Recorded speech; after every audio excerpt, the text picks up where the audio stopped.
అందరికీ మరణాతండి. బాగున్నారండి. మహాపరిశుద్ధుడు ప్రభువైన యేసు క్రీస్తు వారు మేము నిరంతరము భద్రపరుస్తూ సహాయకుడై నడిపించును గాక. ఆమేన్. ప్రియమైన స్నేహితులారా, లోకరక్షకుడు ప్రభు తన పవిత్రమైన కృపచేత మనల్ని రక్షించడానికి, ఆదుకోవడానికి, ఆదరించడానికి ఈ లోకానికి వచ్చినటువంటి మహోన్నతుడు. ప్రియులారా, నాకెవరు దిక్కులేరు, నన్ను ఎవరు ఆదరిస్తారు, నమ్మిన వారే నన్ను నట్టేట ముంచేశారు అని బాధపడుతున్నటువంటి మా ప్రియమైనటువంటి స్నేహితులారా, మన తండ్రి సమస్తాన్ని పరిశీలించి చూస్తున్నాడు. ప్రార్థన చేస్తే ఆయన పని ప్రారంభిస్తారు. ప్రార్థన చేయకపోతే పనులు జరగవు, వాయిదాలు పడతాయి. ప్రియమైన స్నేహితులారా, మనం ఈ సమయంలో దేవుని యొక్క వాక్యము ద్వారా ప్రభుని కనపరుచుకుని వాగ్దానాన్ని అందుకుందాం. ఇక్కడ యెషయా గ్రంథము 60వ అధ్యాయము 22వ వచనాన్ని మనం చూసినట్లయితే, ఎన్నిక లేనివాడు బలమైన జనమగును అని ఇక్కడ పరిశుద్ధుడైన ప్రభువు సెలవిస్తూ ఉన్నారు. ఎన్నిక లేనివాడు బలమైనటువంటి జనం అనేటటువంటి మాట అంటే లోకంలో గుర్తింపు లేనటువంటి వాడు, అందరి చేత చిన్నచూపు చూపబడుతున్నటువంటి వాడు. ఉదాహరణ, యోసేపుని తీసుకుందాం. తన సహోదరులలో అతడు ఎన్నిక లేనివాడిగానే ఉన్నాడు. కానీ దేవుని దృష్టిలో అతడు వీరందరికంటే గొప్పవాడిగా ఉన్నాడు.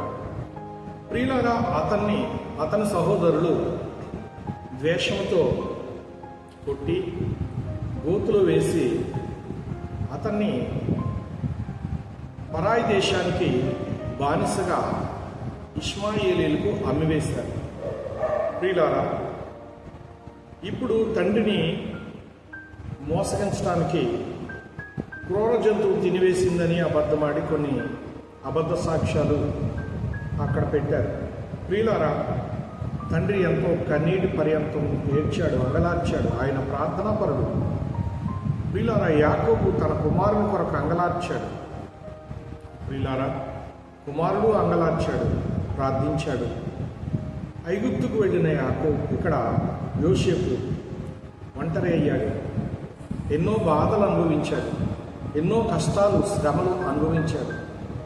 అందరూ అతన్ని చిన్నచూపే చూశారు.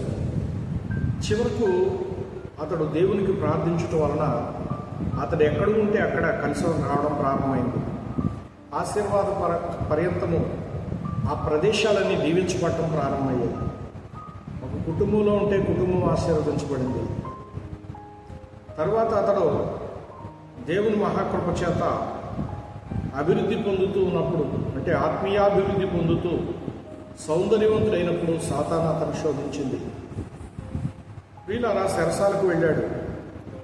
చెరసాలలో అతడు ప్రార్థనా జీవితం గడుపుతూ తన సంకల్పాన్ని అతడు నిరంతరం కూడా నెరవేరుస్తూనే ఉన్నాడు. ఆ సమయంలో మరి రాజుగారి చేత పిలుపు అందుకున్నాడు. ప్రియులారా, దైవ సంకల్పం నెరవేరుటలో అతడు ఒకప్పుడు ఎన్నిక లేనివాడిగా ఉన్న రాజు దృష్టికి వెళ్ళినప్పుడు, రాజుగారి సందేహాలు తీర్చినప్పుడు అతడు ఓ గొప్ప వ్యక్తిగా మారిపోయాడు. ఐగుప్తు మహారాజు తర్వాత రాజు అంటే గవర్నర్గా మారాడు. ప్రియులారా, ఇక్కడ ఇంత ఉన్నతమైన స్థితి అతను పొందుకోవడానికి గల కారణము దేవుడు అతనికి తోడై ఉన్నాడు కనుక. కడవరి దినాలలో ఉన్నటువంటి మనకు దేవుడు తోడై ఉంటే మనమును అనేకమైనటువంటి మేళను పొందుతాం. ఏ కష్టం వచ్చినా ప్రార్థన మానకండి, దేవుడికి చెప్పుకోండి. దేవుడు అన్నీ వింటున్నాడు, అన్నీ నిదానించి చూస్తూ ఉన్నాడు. తగిన సమయంలో ప్రతిఫలమిచ్చి మిమ్మల్ని విడిపిస్తాడు, మిమ్మల్ని బలపరుస్తాడు, మిమ్మల్ని గనులుగా చేస్తాడు. యోసేపుని గనపరిచిన దేవుడు నిన్ను గనపరుస్తాడు, ఉన్నత స్థితికి నడిపిస్తాడు.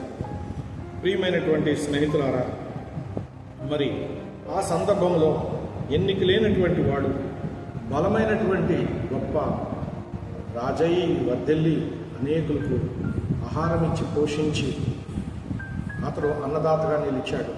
ప్రియులారా, అట్లు ప్రభు మన పక్షంగా ఉండి మనలను జ్ఞాపకం చేసుకుంటున్నారు. అటు దీవెన యేసయ్య మీకు అందరికి దయచేయను గాక. ఆమె చిన్న మనం ప్రాణప్రియుడైన ప్రభు ఇదిగో ఆనాడు నా ప్రభ పరాయి దేశంలో ఒంటరి జీవితాన్ని గడిపిన యోసేపుకు నువ్వు దిక్కయుండి రాజుగా మా ప్రభ ఐగుప్తునే ఏలి ప్రభ చుట్టుప్రక్కల ఉన్న దేశాల వారికి కూడా ఆహారము పెట్టగలిగే గొప్ప ఐశ్వర్యాభివృద్ధులు సంపదలు గలవాడిగా దీవించాం. దేశాన్ని ఏలినప్పుడు దేశాన్ని దీవించాం. కుటుంబాన్ని ప్రభు అతడు చక్కబెట్టేటప్పుడు కుటుంబాన్ని దీవించాం. ఇలాగూ ప్రభు అతడు ఉన్న ప్రతి చోట దీవెనే. ఈ కడవరి కాలంలో ఆయన ఎవరు దుఃఖపడుతున్నారో వారిని తట్టి నా ప్రభు ఈ నీతిమంతుని చరిత్ర వినిపించి వారిని ప్రభు ప్రతి బంధకాల నుంచి ప్రతి చిక్కుల నుంచి విడిపించి కాపాడుమని ప్రభునామమున ప్రార్థిస్తున్నాను పరమ తండ్రి. ఆమేన్. అందరికీ మరణాతండి.